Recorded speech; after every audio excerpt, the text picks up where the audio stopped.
तो दोस्तों शुरू करते हैं आज की इंट्रा न्यूज़। पहली खबर जो आ रही है वो है भारत के टेक्सटाइल बिजनेस से रिलेटेड, जहां पर इंडिया डेवलप कर रहा है detail cost road map for its textile sector to align with domestic production and export cost with global benchmarks. तो दोस्तों आप जानते हो कि हमें एकदम टफ कंपटीशन है वियतनाम, चाइना, बांग्लादेश, इन देशों से टेक्सटाइल सेक्टर के अंदर। और हम इस देश के अंदर टेक्सटाइल्स बहुत लंबे समय से प्रोड्यूस कर रहे हैं, प्री ब्रिटिश टाइम से प्रोड्यूस कर रहे हैं। और अगर ये इंडस्ट्री बहुत ज़्यादा हेवीली इफेक्ट होती है तो बहुत ज़्यादा बड़ी पॉपुलेशन पे इससे इम्पैक्ट होगा।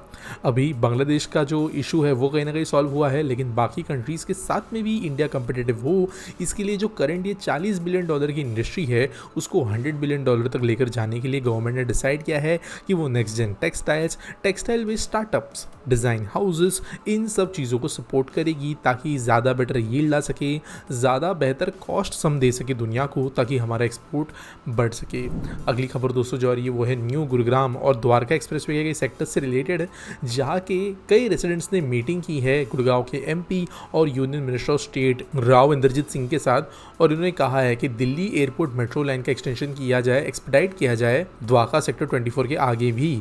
जिनको नहीं पता, न्यू दिल्ली के जो सारे प्राइम एरियाज़ है वो कनेक्ट होते हैं एयरपोर्ट एक्सप्रेस लाइन के द्वारा, जो ऑरेंज लाइन है, और ये एयरपोर्ट को क्रॉस करते एकदम गुड़गांव के एच पे ख़त्म हो जाती है। अगर ये आगे एक्सपांड होती है तो गुड़गांव के कई इंपॉर्टेंट एरियाज़ को मेट्रो लिंक मिलेगा, जो आज के डेट में काइंड ऑफ अगर आप वेस्टर्न गुड़गांव को देखें तो बिल्कुल भी नहीं है। हालांकि द्वारका एक्सप्रेस वे बनने की वजह से बहुत ज़्यादा अच्छी रोड कनेक्टिविटी आई है, लेकिन ऑब्वियसली मास रैपिड की ज़रूरत है।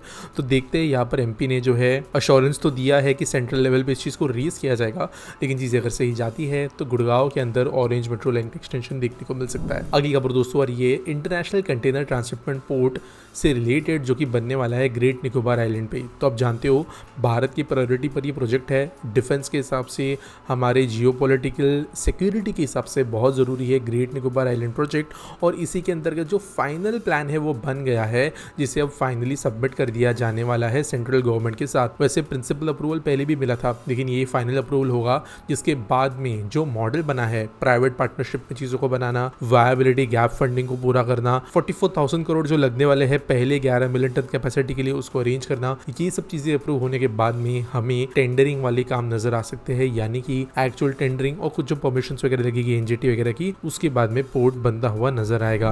अगली खबर दोस्तों जो आ रही है वो है गुजरात मैरीटाइम बोर्ड से, जिन्होंने साइन किया है 17,000 करोड़ का memorandum of understanding with Gujarat पीपा पावर पोर्ट लिमिटेड, और एग्रीमेंट फॉर्मलाइज किया है गांधीनगर के साथ। तो वैसे मैरीटाइम समिट जो है वो मुंबई में भी चल रहा है, लेकिन ये जो नया 17,000 करोड़ का एमओयू है, इसके अंतर्गत रो टर्मिनल बनाया जाएगा, कैपेसिटी को बढ़ाया जाएगा कंटेनर्स को हैंडल करने के लिए, बल्क और लिक्विड कार्गो के लिए भी न्यू टर्मिनल्स और नए बर्थ्स बनेंगे, मैकेनाइज्ड बल्क फैसिलिटीज बनाई जाएगी, अपडेटेड कंटेनर टर्मिनल्स बनेंगे, और ऑपरेशंस को इको फ्रेंडली और डिजिटाइज किया जाएगा। आज के एस्पेक्ट सवाल के बारे में बात करें तो सुजीत शर्मा पूछते हैं, why do India's major cities not appear as well developed और aesthetically modern as major cities in China और Singapore? Do you believe any Indian city has potential to match that level of urban infrastructure in future? देखो, इसके लिए दो कारण है। अगर मैं सड़क के लेवल के ऊपर जाके बात करूँ बिल्डिंग्स के हिसाब से, तो हमारे देश के अंदर जो अर्बन प्लानिंग है ना, जोनिंग के जो रूल्स वगैरह है, वो बहुत सारे शहरों को वैसा बनने के लिए परमिट नहीं करते। मैं आपको इसके दो एग्जांपल्स देता हूँ। फॉर एग्जांपल, जो बड़े बड़े डोम्स होते हैं, गुम्बद होते हैं, जो कि स्टोन होते हैं, फ्री स्टैंडिंग होते हैं, कई शहरों के अंदर उनको आज के डेट में अलाउ नहीं किया जाता, कई सारे रीजंस को साइड करते हुए, सेफ्टी हो गया वगैरह वगैरह, फायर फाइटिंग। तो आज कंडीशन ऐसी कि आगरा में ताजमहल है, लेकिन ताजमहल जैसा सेम स्ट्रक्चर अगर आप सब रिसोर्सेज लगा भी दो तो भी रूल्स की वजह से बना नहीं सकते। एक और फॉर एग्जांपल, इसके एग्जांपल मैं मुंबई में दूं तो मुंबई में पहले बैल्कनीज जो है एफएसआई के अंदर काउंट नहीं होती थी, तो बिल्डिंग्स के अंदर बहुत बैल्कनीज नजर आती थी, उसको बहुत एक्सप्लॉइट कर दिया बिल्डर्स ने, बेचते थे लेकिन गवर्नमेंट को टैक्स नहीं मिलता था। तो जितना बिल्डर अब बना रहा है वो सब कुछ जो है बैल्कनी में काउंट हो जाता है, जो भी है वो पूरा जो इंक्लूडेड आता है, जिसके वजह से अभी मुंबई के अंदर अगर आप बिल्डिंग्स देखो 50-60 फ्लोर्स की बिल्डिंग्स भी बनती है तो वो एकदम ही ज्यादा बॉक्स के जैसे लगती है, जिसको कुकी कटर बिल्डिंग बोला जाता है। एक ही प्लान जो है हर बिल्डिंग के अंदर लगा दिया जाता है। इसके अलावा जोनिंग रूल्स है कि ऑफिस कॉम्प्लेक्स कहाँ पे होगा, रेसिडेंशियल कहाँ पे होगा, कहाँ स्काई स्क्रेपर एरिया होगा, कहाँ पे लो डेंसिटी होगा, कहाँ कमर्शियल होगा, वो बहुत स्कैटर्ड है। और रूल्स जितना हो सके उतना कॉम्प्लिकेटेड इसलिए बनाए जाते हैं ताकि ऑब्वियसली ब्यूरोक्रेसी जो है उसको फिर काइंड ऑफ अलाइन करने के लिए मलाई खा सके। इन सब चीजों की वजह से